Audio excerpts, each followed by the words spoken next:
1. A few years ago, I began doing some modeling around where I live. I had self-image issues for most of my life. A person I had known for a while through various club scenes and interests was an incredible photographer.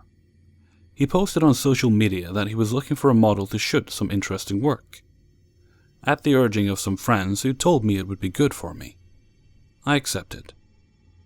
He showed me some photos that he had done with some people I knew from the time I had met him, and they were gorgeous. I hadn't seen Ron, the photographer, in a while, and he seemed quite different. I knew he was married, but hadn't seen or heard from the wife either, though I wasn't really close with either of them.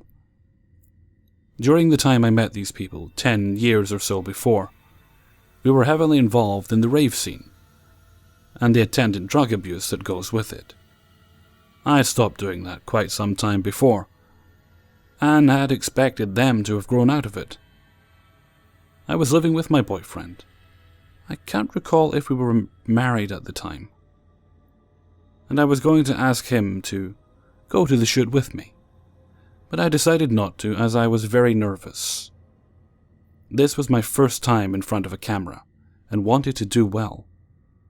I spent the day doing my hair, putting together clothes to take, eating well, and things like that. I arrived, and we made some small talk, smoked a cigarette, etc. At one point before we started, he nipped upstairs to smoke some pot. That struck me as odd, as he didn't used to, but whatever.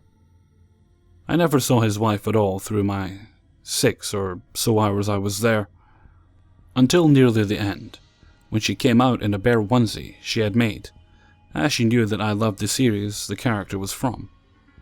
The shoot ended up being very cool. He made me very comfortable.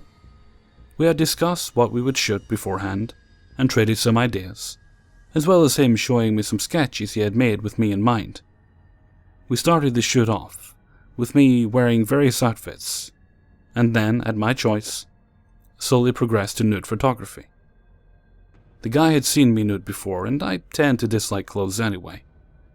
We did a ton of photos, including some really cool things with my body piercings and tattoos, as well as random props. When we finished, he took me up to his office to go through the photos together before editing. I was in absolute shock. The person in the photos was not me, at all. I didn't recognize her. She was so beautiful and relaxed and self-assured. I could not believe it and kept trying to rationalize it to myself. I didn't really say anything about it, just remarking how he made me look so different from the way I see myself. I was in awe at his eye. I go home and am utterly exhausted. I tell my boyfriend about the shoot, how Ron made me so comfortable, how amazing the photos were. I think I took a photo or two on the computer screen and shared it. He was so supportive, telling me that was how he saw me and things like that.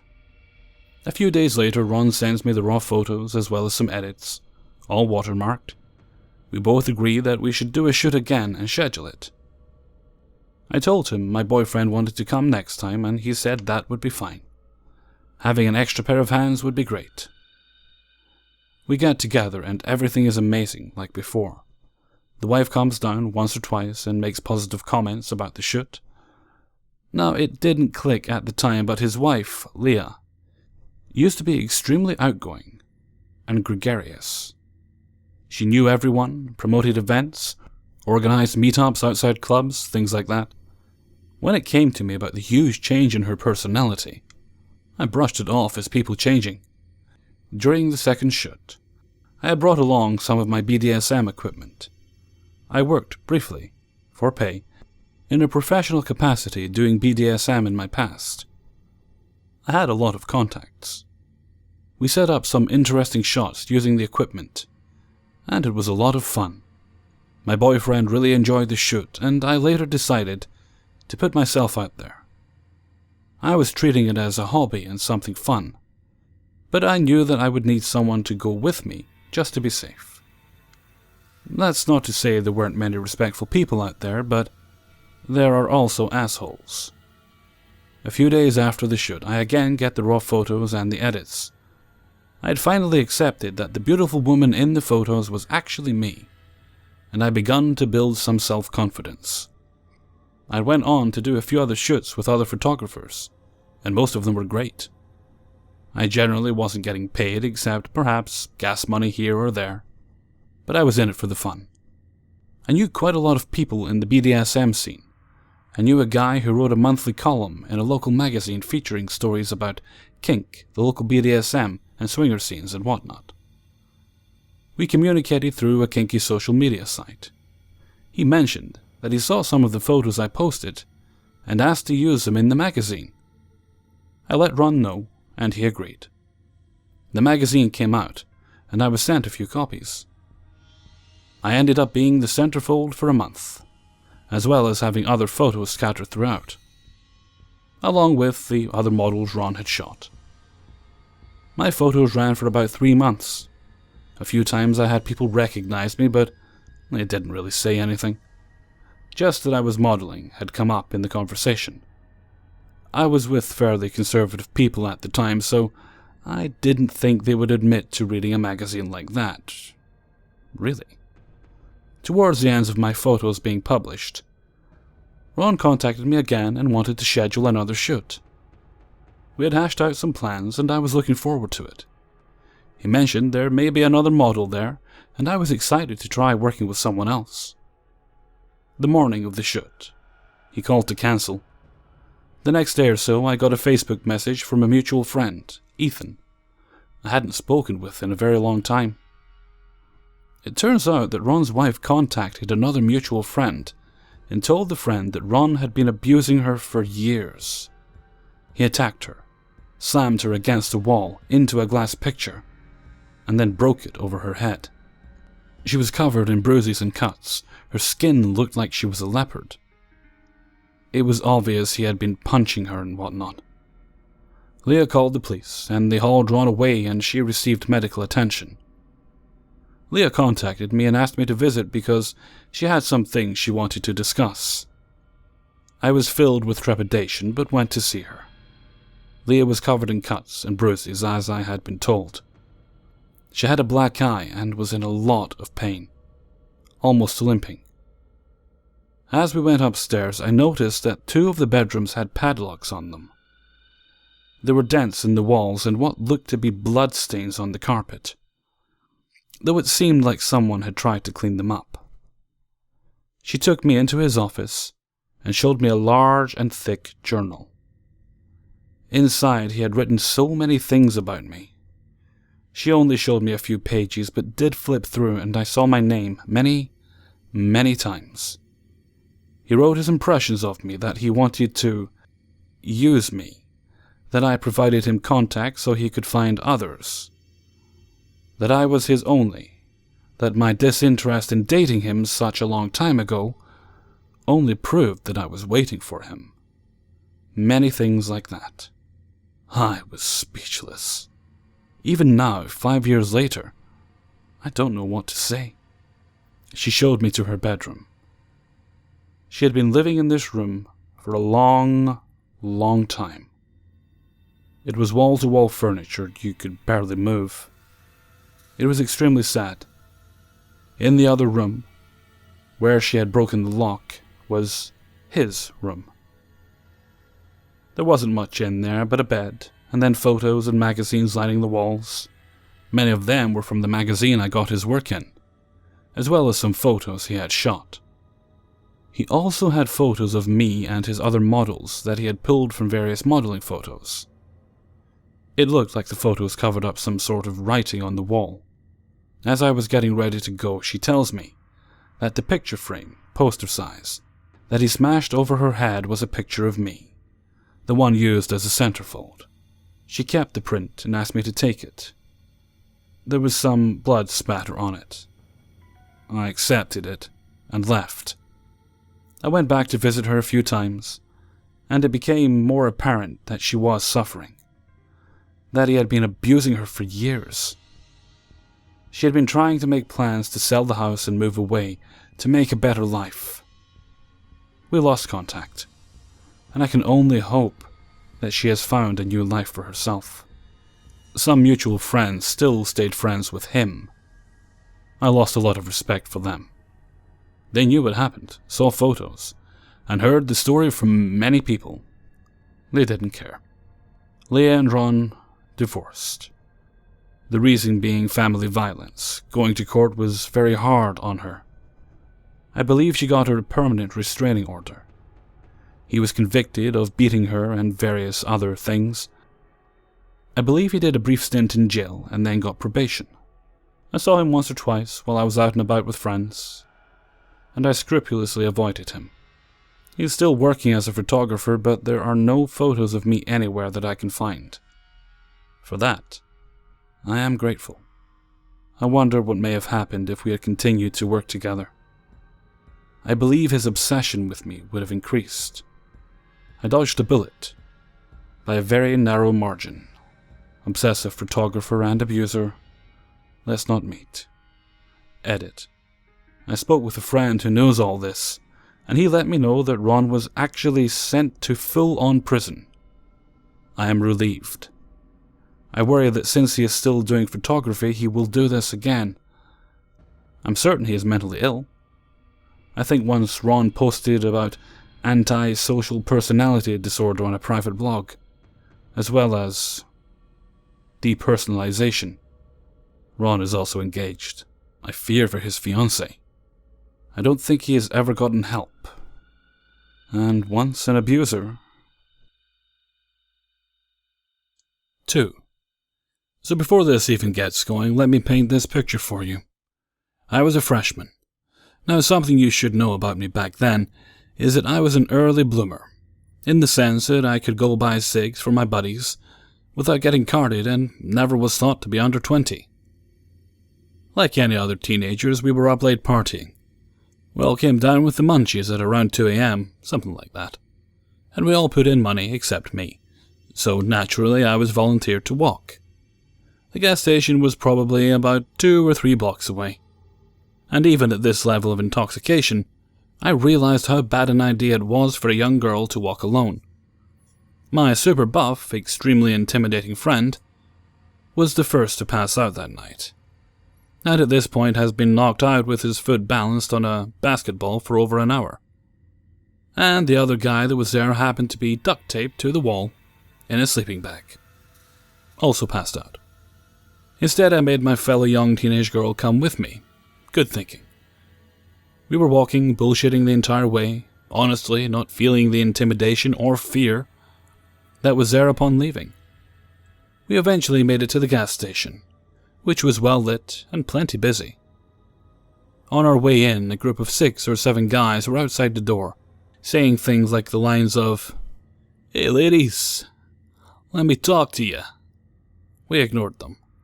After spending about 20 minutes in the store just being blatantly fucked up, we probably stumbled out, and those guys were still there. Walking past, they said the same things.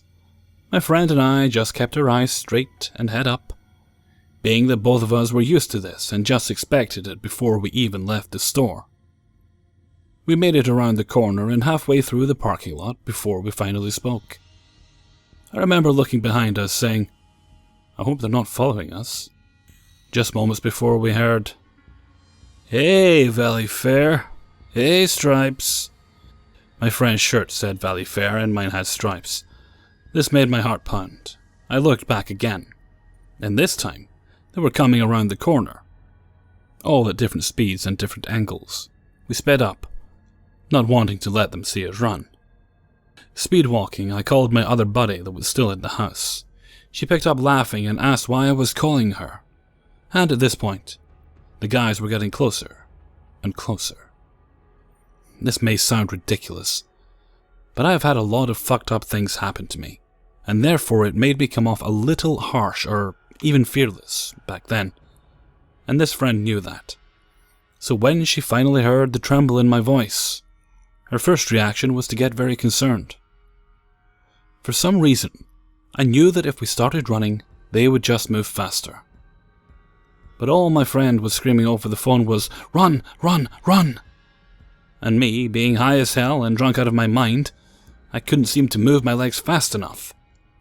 I physically could not lift them up, despite the fact that adrenaline was rushing through me and I was aware I needed to move faster. My friend that was with me seemed to be in the same boat, because we just looked at each other, wide-eyed. The men were so close now that I could hear their conversation. I asked my friend if she could, and when the answer was no, I didn't tell her what I could hear. To this day, she has no idea. I heard them making plans for each one of us. Starting with me, still naming us by our shirts. They continued to say the most perverted things, but they'd speak a little louder then. This led me to believe they weren't aware I could hear their inner convo, and that made it even scarier. We ended up cutting through the back of the building, and the girl I was on the phone with was running towards us, whooping and hollering. We were still just walking. After we turned around to look, the guys were gone. They must have not followed us through the yard we walked into. Every time we went out for a smoke the rest of that night, it was spent silent, and the corners were constantly getting peeked around. But we never saw the men again. So creepy gas station men, let's not meet. Ever. 3. This happened about 3 years ago, and it is still one of the creepiest things that has ever happened to me. For background, I live in a city of just over 100,000 people. Not huge, but it has a lot of suburbs on the edge of town. I live near downtown, but my friend lived right in the middle of one of these suburbs. I was leaving her house at around 11:30 at night, and while I can't remember what day of the week it was, I remember not being terribly worried about running into anyone. From her house to mine was around 8 miles, and I was driving an e-bike, which is kind of like an electric moped that can only go about 20 miles per hour. Since the speed limit was usually 25 to 30 in the city, I was used to cars speeding around me. It was no big deal. Anyway, I leave her place and start driving home. The first half of the trip is uneventful, but as you get closer to downtown, the neighborhoods get rougher. Right around the halfway point, I'm parked at an intersection when I notice a kind of beat-up red Sunfire behind me. I thought it was a bit weird that they didn't pull up beside me, since cars at intersections usually did. I kept to the right side like any other cyclist would, but e-bikes were pretty new in my town at that point, so I figured they just didn't know how much space to give me. The light changes, I drive on, and it takes me another 2 blocks to realize the car is not passing me. This is where I realized things were weird. The car was trailing behind me only about 20 to 30 feet, and was coasting at 20 miles per hour despite the fact that there were no other cars anywhere on the road, so overtaking me would be easy. It was weirding me out, but I figured they would get bored and move on eventually. A couple miles later, I started heading into downtown, and sure enough, the car was still following me. I could only see them in my mirrors, but I could tell there were at least 2 people in the car. So I was outnumbered too. I start to get worried as I get closer to home, realizing I'm going to have to stop eventually, and wondering what will happen when I do. My house, despite being near downtown, was on a quiet street that barely got any traffic, and wasn't very well lit. As I am approaching a yellow light, I decide to risk running it, to leave them behind at the red light. I turn left, only to be greeted by another red light. Thinking quick, I turn right on the road, but I can hear the squealing tires as the first light turns green, and the car circles around the block, the way I didn't go, to meet up with me. At this point, I'm facing the car on the side street dead on. I have 2 choices: drive towards the car or turn left. The car is not moving, instead waiting for me to make a decision. I turn left, as it's away towards my house, and the car calmly turns to follow behind me. At this point I'm losing it, even though it's cold and I'm shaking like mad. I take out my cell phone and call my boyfriend. I know, I should have called the police, but I was freaking out. I tell him he had better get his ass outside our place right now because there's no way I'm stopping alone. At the same time, I'm describing the make and model of the car as best I can, while also trying not to crash.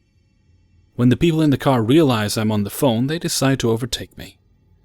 As they do, I look over and see two men, rough-looking, probably in their 30s. They're laughing their heads off, not in a, what a fun joke, but in a cruel way, like they're going to get me no matter what. It's absolutely terrifying. I figured that they thought I was calling the cops, so I start to calm down. They're still going pretty slow ahead of me, but at least they aren't following me anymore. As I'm coming up to the street I live on, I make sure to wait until they're past the intersection before I put on my right blinker, and they put on theirs. I turn onto my street as their tires squeal again, turning onto the street 1 block up. I know that they can go faster than me, and I contemplate trying to find somewhere to hide. I decide against it, and sure enough, as I come up to the first intersection, their car is sitting perpendicular to me, waiting for me to pass by so they can follow again. It seemed like it was some kind of hilarious, cruel game to them, watching me try to get away and knowing they could always go faster. As we approached my house, I saw my boyfriend standing on the lawn, arms crossed and leering at the car. He wasn't good for much, but I'm glad as hell he was there. I pulled into the driveway, and as the car was halfway into the driveway as well, they finally saw him. They were gone before I could even turn my bike off. So creepy, nasty men who decided I'd be their fun game for the night. Let's not meet. Hey everyone, Hellfreezer here, and thank you very much for listening to True Scary Stories, episode 74. I had actually planned on doing a Glitch in the Matrix video today, but I don't quite have enough stories to do it. Only have about 3, and that's not enough, it would come in too short. So right now the plan is we'll have a True Scary Stories today, which you just listened to, and we'll have another one tomorrow. And on Thursday, I'm hoping by that time I will have enough to do the Glitch in the Matrix stories. Okay, so I'm going to jet and get to work on tomorrow's video. So until next time, thank you very much for listening. And take very good care of yourselves.